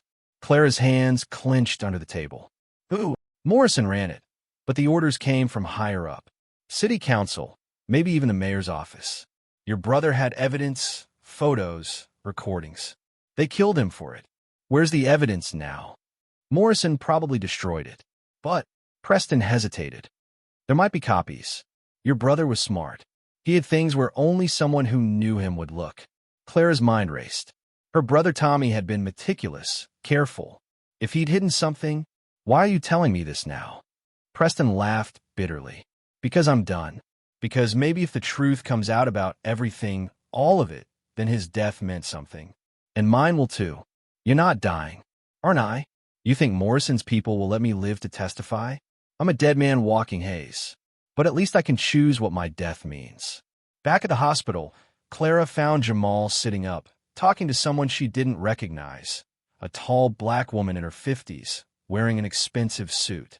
Clara, Jamal said, this is Diane Foster. She was my mom's friend. She's a civil rights attorney. Diane stood, extending her hand. Officer Hayes, I've been following your story. What you and Jamal have uncovered, it's going to change everything. You knew Patricia? We grew up together. I tried to help her when she first discovered the clinic irregularities, but she wanted to handle it through proper channels first. Diane's expression hardened. I should have pushed harder, done more. We all have regrets, Clara said. Yes, but now we have opportunity. I'm representing several families whose children went missing over the past 5 years. Children who were listed as runaways, but whose parents insist were taken. Your investigation might have found the answer. Clara shared what Preston had told her about the trafficking. Diane's face went pale. My God, if that's true, some of those children might still be alive. Jamal struggled to sit up straighter. We have to find them. You have to heal, Clara said firmly. No, he's right, Diane said. Every day matters. I have private investigators, resources. Let me help. Clara's phone rang. FBI Special Agent Sarah Coleman, who was leading the federal task force. Hayes, We need you at the old Riverside subway station. Now, what's happening? We got a tip. There's something here you need to see. Clara looked at Jamal. I have to go. Take backup, he said. Don't trust anyone alone. She brought Susan Marks and Ray Thompson, the two clean cops she trusted most. The abandoned Riverside station had been closed for a decade, but as they descended into the tunnels, LED work lights illuminated a horrifying scene. The platform had been converted into a holding area. Cells made from chain link and concrete. Small spaces where people had been kept. Most were empty now, but the evidence of recent occupation was everywhere. Mattresses, food wrappers, scratches on the walls. They moved them, Agent Coleman said. Probably when the conspiracy started unraveling. But we found this. She led them to a maintenance room that had been converted into an office. Files, computers, and on the wall photos. Dozens of them. Children and teenagers, each with a number instead of a name. Clara scanned the faces and froze. One photo, faded and worn, showed a teenage boy she recognized. Tommy, her brother. He wasn't just investigating, she whispered. He was undercover. He infiltrated their operation. Coleman nodded. We found his real reports hidden in the walls. He documented everything. The kidnappings, the sales, the buyers. International trafficking, Hayes. Your brother uncovered an international trafficking ring. Clara's legs felt weak. Tommy hadn't just been killed for investigating corruption. He'd been murdered for trying to save children. Where are the kids now? Susan asked. We're tracking shipping manifests from a port. 3 containers left last night, supposedly carrying electronics. Coast Guard is intercepting them now. Clara's phone buzzed. Jamal, texting despite being told to rest. Diane's investigators found something. Old warehouse in Chinatown. Still occupied. She showed Coleman the message. We need teams there now. Already moving, Coleman said, speaking into a radio. But Clara couldn't wait. She headed for Chinatown, Susan and Ray following. The warehouse was nondescript, surrounded by legitimate businesses. But as they watched from across the street, Clara saw something that made her blood run cold. Morrison was there, out on bail already, his lawyers having worked their magic. He was with 2 men Clara didn't recognize, and they were loading kids into a van. 3 teenagers bound and gagged. We can't wait for backup, Clara said. That's kidnapping in progress, Ray agreed. We have cause. They moved in fast. Morrison saw them coming and went for his gun, but Susan was faster, her weapon trained on him. Don't even think about it, Captain. Morrison smiled coldly. You have no idea what you're interfering with. Saving kids from being trafficked? I think we know exactly what we're doing, Clara said. One of Morrison's companions made a move, but Ray had him covered. Nobody moves. Clara could hear sirens approaching. Backup was coming. But Morrison was still smiling. You think you've won? This is bigger than you can imagine. People in Washington overseas. You've inconvenienced them. Nothing more. Maybe. But we saved these kids. And we'll save the others. What others? You're too late. The shipment left hours ago. Clara's phone rang. Coleman's voice was excited. We got them. Coast Guard intercepted all 3 containers. 43 children, all alive. Clara looked at Morrison, whose smile finally faded. You were saying? As they arrested Morrison and his accomplices, one of the teenagers they'd rescued pulled down her gag. There are more, she said urgently. In the tunnels under the city. Dozens more. 3 days later, the mayor announced a grand gala to honor the heroes who'd exposed the corruption. Clara had argued against it. The investigation was ongoing. Children were still missing, but the city needed something positive, the mayor insisted. A celebration of good triumphing over evil. Jamal was released from the hospital that morning, his arm in a sling, but otherwise recovering well. Diane Foster had arranged for him to stay in a proper apartment, but he'd spent most of his time at the makeshift command center the FBI had set up, helping track down the missing children using his knowledge of the city's hidden spaces. You don't have to go to this thing, Clara told him as they prepared for the gala. Yes, I do, Jamal said, adjusting the tie Diane had bought him. The people behind this, the real power, they'll be watching, maybe even attending. He was right. The gala guest list read like a who's who of the city's elite. Politicians, business leaders, police brass. Any of them could be part of the conspiracy's next level. Rivera met them at the entrance to the grand ballroom, looking uncomfortable in her formal dress. "I hate these things." "Join the club," Clara muttered, pulling at her own uncomfortable outfit. Inside, the ballroom glittered with crystal chandeliers and expensive decorations. The mayor stood at the center, shaking hands and smiling for cameras. The commissioner was there too, surrounded by the department's top brass, what was left of it after the arrests. "Something feels wrong," Jamal said quietly. Clara had the same feeling. Too many fake smiles, too many whispered conversations that stopped when they approached. Agent Coleman appeared at their side. "We've got undercover agents throughout the venue. If anyone tries anything."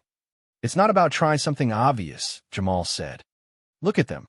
They're regrouping, forming new alliances." He was right. Clara could see it now. Subtle nods, meaningful glances, people who shouldn't know each other having familiar conversations. The mayor took the stage, beginning a speech about courage and integrity. Clara found herself scanning the room, her instincts on high alert. Then she saw him, the tall man with the scar, dressed as catering staff, moving through the crowd with a tray of champagne. "Coleman," she whispered urgently. Scarred man, waiter uniform, heading toward the commissioner. Coleman spoke into her concealed radio, but the man had noticed their attention. He set down his tray and walked calmly toward the service exit. "I'll follow him," Clara said. "Not alone," Jamal insisted. They moved through the crowd, trying not to draw attention. The scarred man had disappeared through a door marked "Staff Only." They followed, finding themselves in the service corridors that ran behind the ballroom. The man was waiting for them.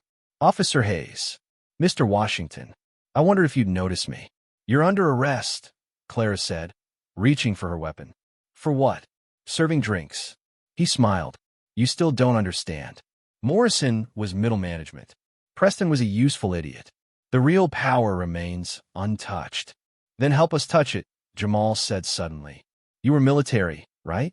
You had honor once." The man's expression flickered. "Honor doesn't pay bills. Doesn't keep your family safe." "They're threatening your family?" "Not anymore. They're beyond threats now." His voice was flat, dead. "My daughter died 3 months ago. Overdose, they said. But I know better. She was leverage that became a liability." Clara lowered her weapon slightly. "Help us. Help us stop them." "Stop them." He laughed bitterly. "You can't stop them, but you can hurt them."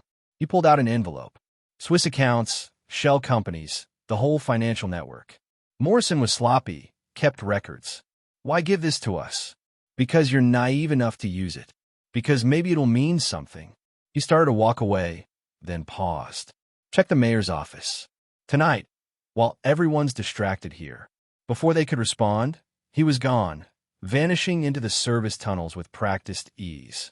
"We should tell Coleman," Clara said. "After we check the mayor's office," Jamal countered. "If we bring in the FBI, it becomes official. Warrants, procedures, time for evidence to disappear." They made their way through the building, using Jamal's knowledge of service corridors and Clara's police credentials to avoid security. The mayor's office was supposedly locked and empty, but the door was slightly ajar. Inside, they found Councilwoman Linda Price behind the mayor's desk, photographing documents with her phone. "Councilwoman," Clara said, surprised. Price spun around, startled, then relaxed. "Officer Hayes. Thank God it's you. What are you doing here?" "The same thing you are, I imagine. Looking for the truth." She held up a document. "The mayor's been taking bribes for years. Approving permits for businesses that don't exist, funneling city funds to shell companies." "You're investigating him?" "Someone has to. Internal affairs for politicians, you might say." Price's expression was grim. "After what you exposed, I started digging. The corruption goes all the way up, Hayes. The mayor, half the city council, judges." She showed them a photograph on her phone. The mayor meeting with men Clara recognized from the warehouse, from the trafficking ring. "He knew," Jamal said quietly. "About the kids, about all of it. More than knew. He facilitated it, provided official cover, made sure investigations went nowhere." Clara heard footsteps in the hallway. Multiple people moving fast. "We need to go," she said. But it was too late. The door burst open, and the mayor himself entered, flanked by private security. Councilwoman Price. Officer Hayes. Young Mr. Washington. His smile was cold. Breaking and entering is a serious crime. Not as serious as human trafficking, Clara shot back. Trafficking? I don't know what you're talking about. I'm simply a public servant who discovered intruders in his office. We have evidence, Price said. Do you? All I see is a bitter political rival trying to frame me. He nodded to his security. Arrest them. These aren't cops, Clara said, recognizing none of the security team. No, they're private contractors. Perfectly legal. And since you're trespassing...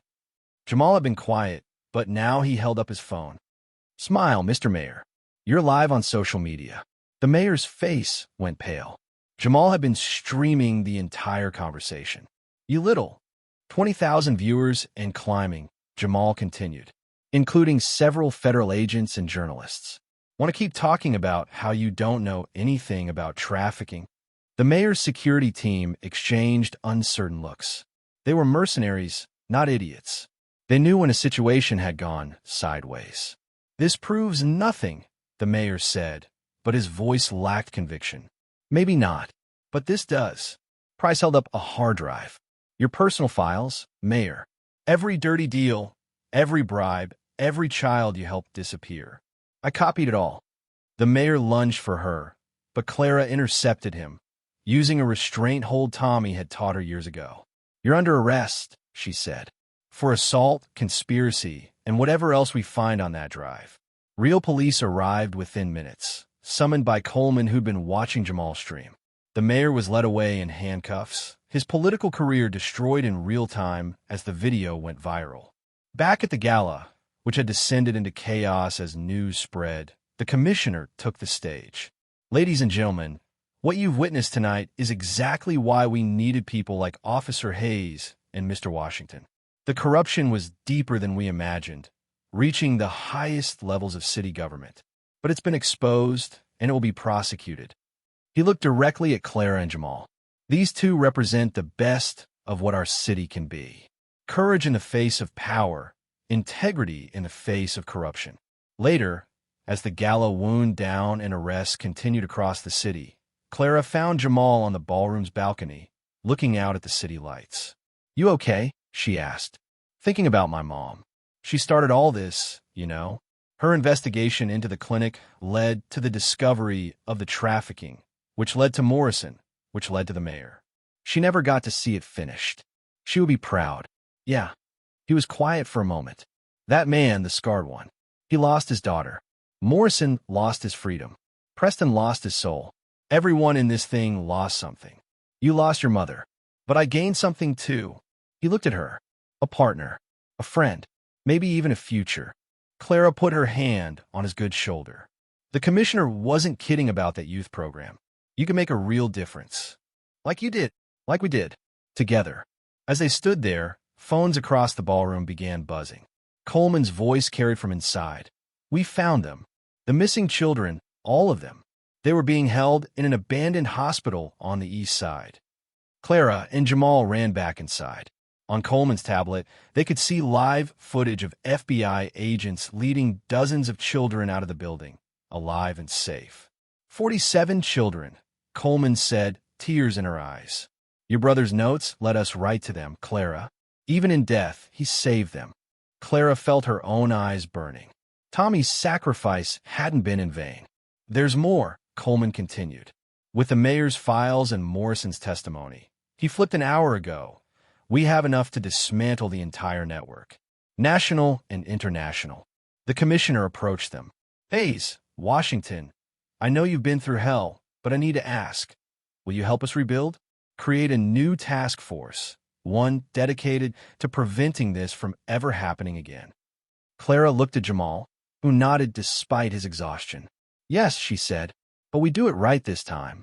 Full transparency, citizen oversight, and Jamal gets a full scholarship to college while he's in the youth program. The commissioner smiled. Deal. As the night ended and the city began to heal, Clara thought about how it had all started, with a teenage boy grabbing her in an alley, covering her mouth, and whispering, "Don't talk." Sometimes the most important moments came from the most unexpected places. And sometimes the smallest voices carry the most important messages. The courthouse steps were packed with media as Clara and Jamal arrived for Morrison's trial. 3 weeks had passed since the gala, and the city was still reeling from the revelations. The mayor was in federal custody, 14 city council members had resigned, and over 300 arrests had been made across 5 states. Officer Hayes. Jamal, can you comment on Morrison's plea deal? Reporters shouted. Clara kept walking, her hand protective on Jamal's good shoulder. His arm was out of the sling now, but she knew it still hurt him sometimes. They'd been through dozens of these appearances, grand jury testimonies, federal depositions, media interviews. Each one necessary, each one exhausting. Inside the courthouse, they found their usual seats in the gallery. Agent Coleman was already there, along with Rivera and the team of federal prosecutors. Across the aisle sat Morrison's expensive legal team, and behind them, families of the rescued children. All rise, the bailiff announced. As the judge entered, Clara noticed movement in the back of the courtroom. The scar man was there, sitting alone in the last row. He'd been granted immunity in exchange for his testimony, but he looked like a ghost of himself. Morrison was brought in, orange jumpsuit replacing his captain's uniform. He looked older, grayer, but his eyes still held that cold arrogance. The prosecutor stood. Your Honor, we call our first witness, Jamal Washington. Jamal walked to the stand with quiet dignity. He'd testified before, but this was Morrison directly, the man who'd orchestrated his mother's death. Mr. Washington, the prosecutor began, can you tell the court about your mother's investigation? Jamal's voice was steady. She discovered that medical supplies were being diverted from her clinic. When she traced the shipments, she found they were being used to sedate trafficking victims. She tried to report it, but every agency she went to, someone would shut down the investigation. And that someone was Captain Morrison. He was one of them. He controlled which detectives got which cases, buried reports, threatened witnesses. Morrison's lawyer stood. Objection. Speculation. I have the reports, Jamal said before the judge could rule. My mother's notes, documenting every blocked investigation, every threat. And we have Morrison's own files confirming it. The evidence was displayed on screens. Patricia Washington's meticulous documentation alongside Morrison's records seized from his home. The correlation was undeniable. She knew they would kill her, Jamal continued, his voice thick with emotion.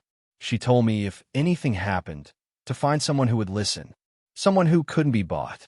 And did you? Jamal looked at Clara. Eventually, yes. The cross-examination was brutal, Morrison's lawyer attacking Jamal's credibility, his homelessness, his age.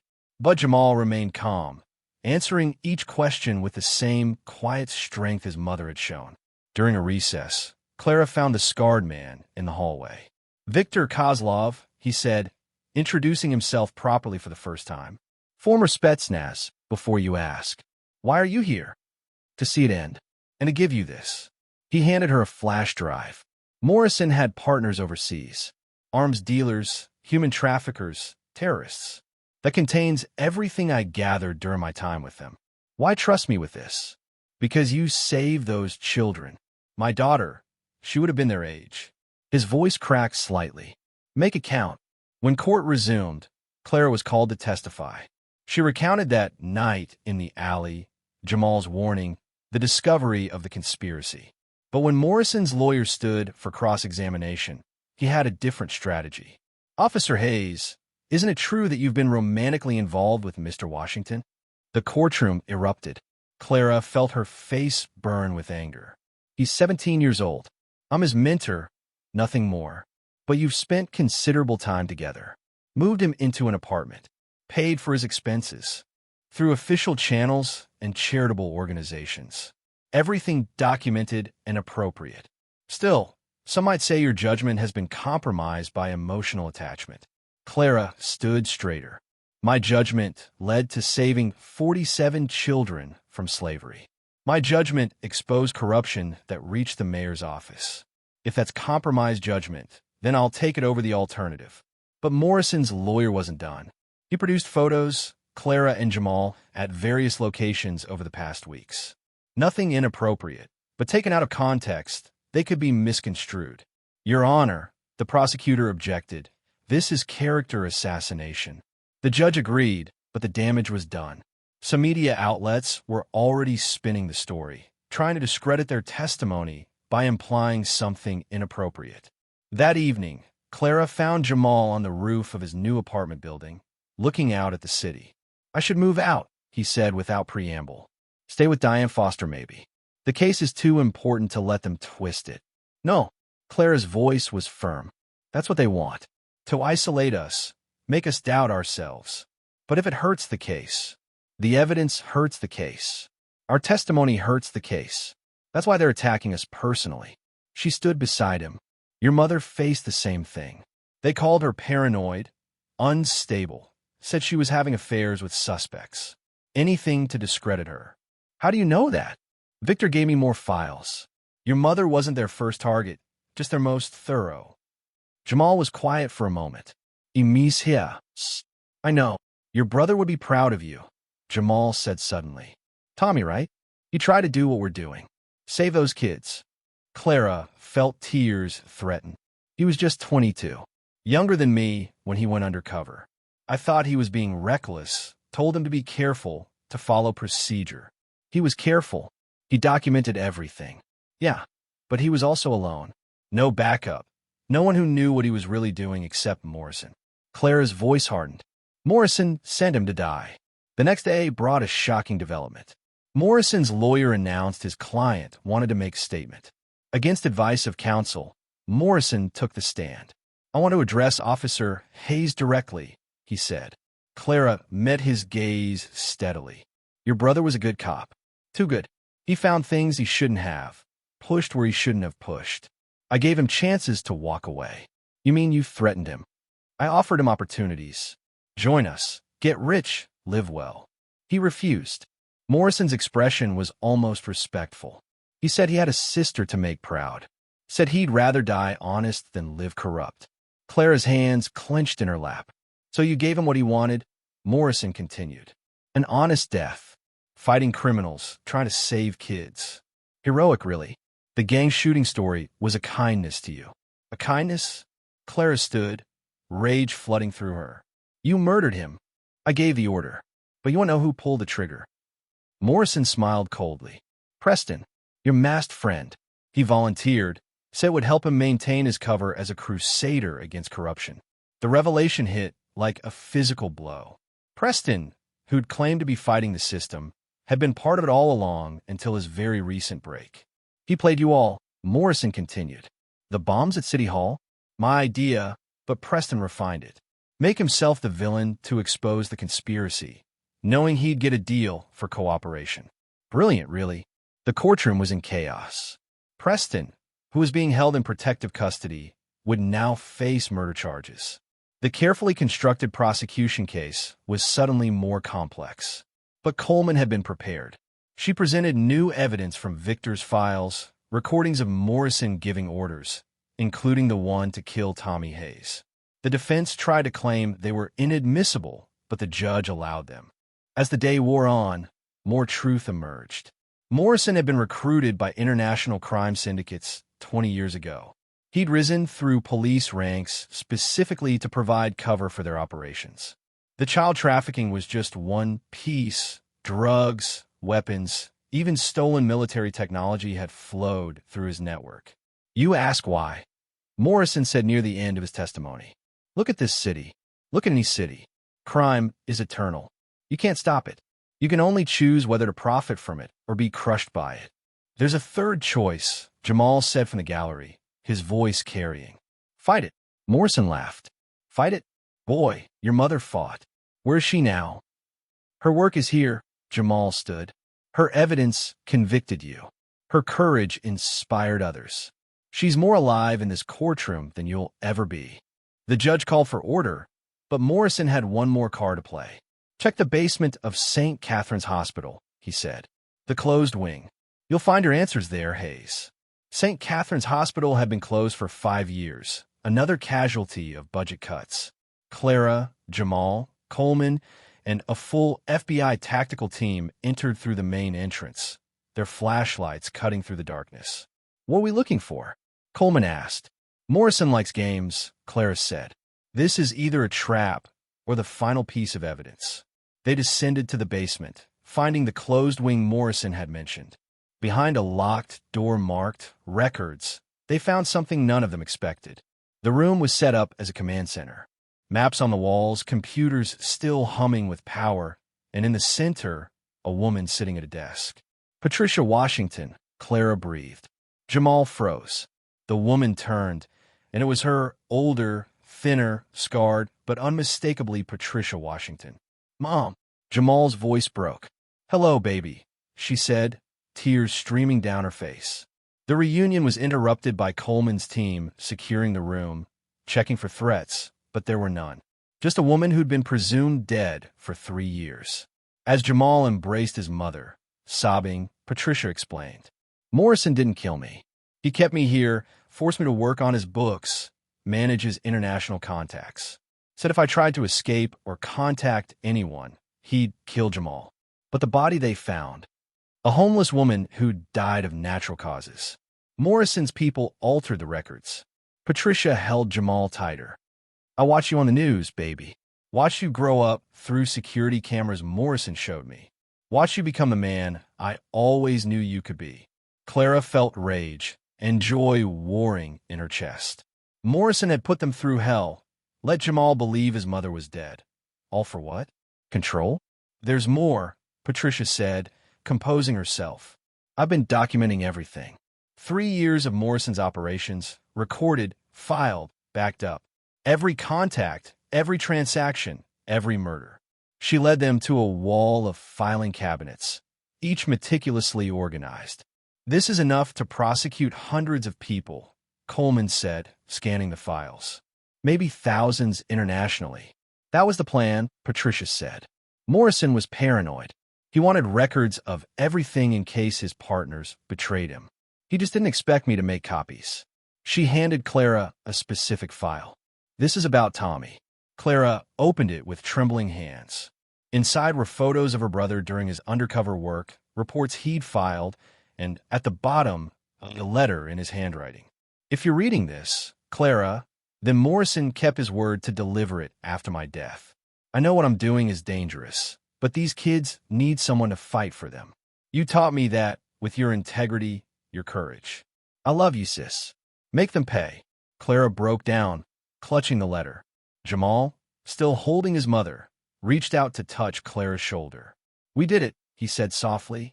"We made them pay." The next hours were a blur. Patricia was taken to a secure medical facility for examination and debriefing. The evidence from the command center was cataloged and distributed to federal agencies worldwide. Morrison's network began collapsing as arrests were made in 12 countries. And Morrison's sentencing 2 days later, the courthouse was even more packed. Patricia Washington, in a wheelchair but determined to attend, sat between Jamal and Clara. The rescued children and their families filled several rows. Morrison was brought in, his arrogance finally gone. He'd been abandoned by his lawyers, his allies, everyone. He stood alone as the judge read the charges. 247 counts including murder, trafficking, conspiracy, and corruption. "Before I pass sentence," the judge said, "I want to address something. This case was broken by 2 people who refused to give up, Officer Clara Hayes and Jamal Washington. They faced threats, violence, and character assassination, but they persevered. They represent the best of what we can be." She turned to Morrison. "You, on the other hand, represent the worst. You betrayed your badge, your city, and humanity itself. I sentence you to life in prison without the possibility of parole, sentences to run consecutively for each count." Morrison was led away in silence. As he passed their row, he looked at Patricia. "You won," he said simply. "No, Patricia replied. Justice won. Preston received 40 years for Tommy's murder and his role in the conspiracy. The mayor got 30 years. In total, over 400 people were convicted. 6 months later, Clara stood in the rain at Tommy's grave. His headstone had been updated to reflect the truth. Died a hero, saving children. Jamal stood beside her, accepted into college with a full scholarship, but still working with the youth program. He would have liked you, Clara said. I think I would have liked him too. Patricia approached, walking with a cane, but getting stronger every day. She'd returned to nursing, working with trafficking survivors. The commissioner called, she said. The new anti-corruption task force is ready. They want you both to run it. Clara looked at Jamal. He was 18 now, technically an adult, but she still saw the scared kid who'd grabbed her in that alley. What do you think? She asked him. I think Mom's right. Someone has to keep fighting. Someone has to keep listening. As they walked from the cemetery, Clara thought about that night in the alley. Jamal had whispered, "Don't talk. Just listen." It had saved her life. But more than that, it had taught her the most important lesson of her career. Sometimes the most powerful voices came from the most unexpected places. A homeless teenager who everyone ignored. A nurse who everyone dismissed. A young cop who everyone underestimated. Morrison had been wrong about one thing. Crime wasn't eternal. As long as there were people willing to fight, willing to listen, willing to stand up for those who couldn't stand for themselves, there was hope. The rain was stopping, sun breaking through the clouds. The city sprawled before them, still wounded but healing. There would be other conspiracies, other corruption, other fights. But now they were ready. So, Jamal said as they reached Clara's car, "Ready to save the city again?"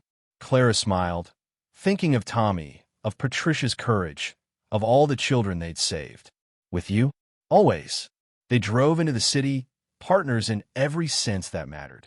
The teenager who'd learned to survive on the streets, and the cop who'd learned to listen. Together, they'd exposed corruption that reached the highest levels of power.